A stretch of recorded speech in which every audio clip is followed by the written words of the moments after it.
Welcome back to GSMC's Down by Contact Sports Podcast. I am your host, Jeremy Lapidus. Today is Tuesday, January 14th. If you are just tuning in, we just finished going over the two head coaching news that came out over the weekend and yesterday, with Mike McCarthy officially out as the head coach for the Dallas Cowboys and the Patriots bringing in their head coach for the future in Mike Vrabel.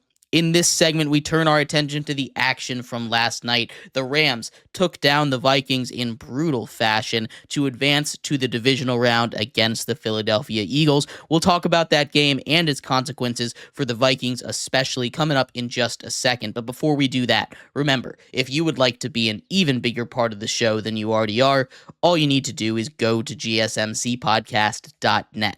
Or if you are on YouTube, you can use that super chat feature. If you do either of those two things, a message should pop up on the bottom of the screen for you, me, and everybody else around the world to see. If you do have a burning question about sports, anything at all that you would like to ask, go ahead and throw that in the comments. Throw it in the chat. I will get to it as soon as I possibly can. I appreciate everybody so much for sticking around, talking some sports with me here on a beautiful Tuesday, January 14th.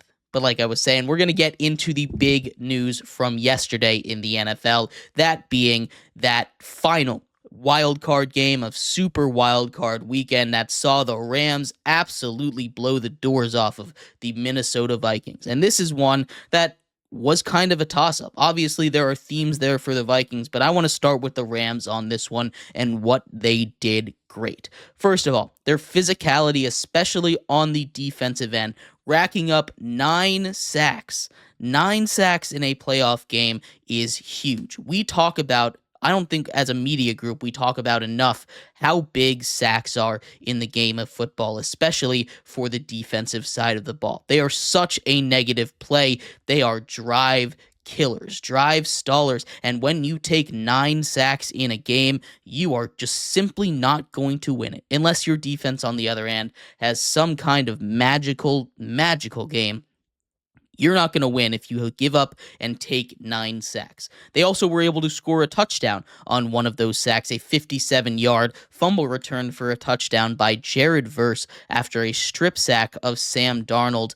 That was just an absolute dominant game for the Rams, especially on the defensive line. That's going up against a Vikings offensive line that, well, it's not a top 10 unit in the league. It's definitely a solid unit. It's one that you look at and you're not mad about if you have to stand behind it. And they were giving Sam Darnold time in the pocket. But what that defensive line was able to do and what that secondary was able to do, making Sam Darnold uncomfortable, making him hold the ball just that split second too long, gave them exactly what they needed in this game, and they hold the Vikings to just 9 points. Now the Vikings, second week in a row, being held to just 9 points, but it's not just this, right? They have lost 4 games all season, right? If you include the playoff game that just happened. They've only lost to 2 teams. That's it. They've only lost to 2 teams. They finished 14-4 on the season. They've lost back-to-back games to the Lions and the Rams twice this season. And that's just one of those things that is a coincidence in the NFL sometimes. But sometimes you just can't beat these teams. Now, in the regular season, when they first matched up in weeks 7 and 8, the Lions versus the Vikings and the Rams versus the Vikings, Sam Darnold played good football. In these last 2 games, week 18, pseudo playoff game, and the wild card playoff game, the 2 biggest games of Sam Darnold's career, he played awful. And that is the big storyline of this game, right? Sam Darnold was the big question mark heading into this season, was the big question mark heading into these games for the Minnesota Vikings, right? All season long, he'd played at a Pro Bowl level. There is no doubt about that. He has been amazing as a quarterback, and there's nothing you can do to take what he did this season away. But he has left just a sour taste in everybody's mouth with his last 2 performances, the 2 biggest games of his life, and he came out and gave us 2 stinkers. Against the Lions and against the Rams, he kept overthrowing his targets. And honestly, against the Rams, they weren't able to get anything going. Even on the ground, they weren't able to get anything going. So it's not all on him, but a lot of it is on him. You can talk about what he did wrong, and that can be the symptom, right? He held the ball for way, way too long. Some of those sacks were because the pass rush got home quickly. But in a normal game, if he's firing on all cylinders, if he's playing poised and confidently, the Vikings probably only give up about 5 sacks in this game, which is still a lot. Still a lot. Lots of credit to the Rams for that.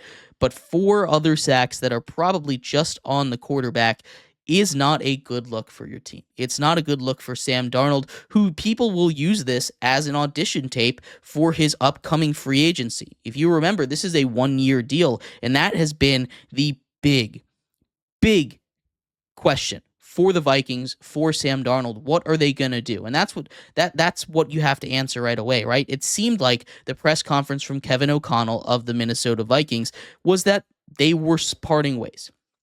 He sounded like he was remembering a friend from his past. He said, Sam Darnold will always have a special place in my heart. He's done amazing things for this team on the field, off the field. I had a great time coaching him, but it did not sound like they are bringing him back, which makes him like the big fish in free agency for quarterbacks at least. And maybe the Vikings decide, hey, we'll bring him back on a cheap deal, but he definitely played himself out of cheap deal range like he got this season, because he did, again, have a really good season. But when the moments are the biggest, when the lights are the brightest, he has been unable time and time again to show up. And that is one of those things that's very important when you're trying to find a franchise quarterback.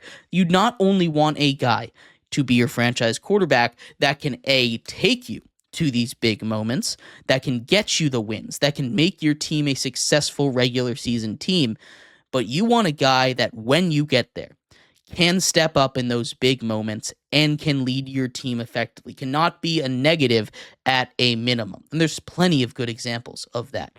But when you're talking about Sam Darnold, he was a guy that we were talking about just 3 weeks ago at getting $50 million a year. He is looking at now probably getting around 40, looking at like a Baker Mayfield type contract.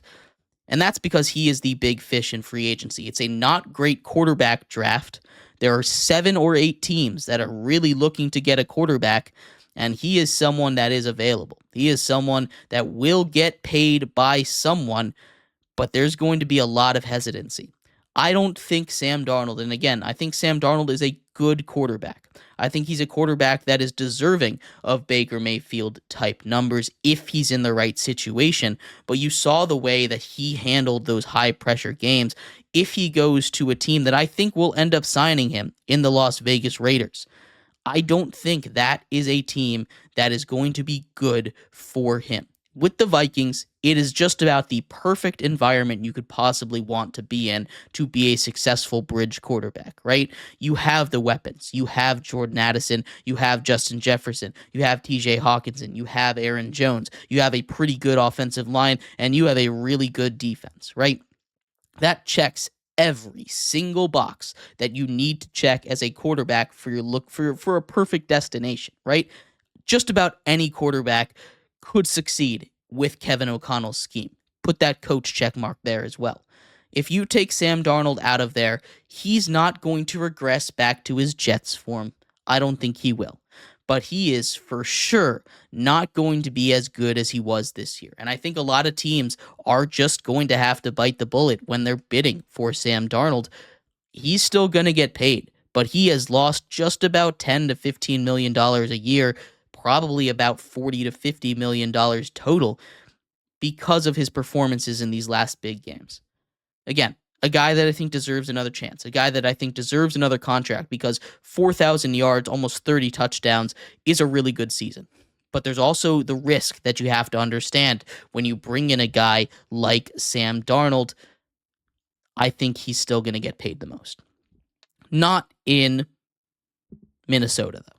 But let me know what you think. I'd love to hear your thoughts on this game, on Sam Darnold. We're going to take a quick break here. When we come back, winners and losers from the wild card round. The wild card round, of course, officially over. We got 5 winners, 5 losers coming up next here on here on GSMC's Down by Contact Sports Podcast.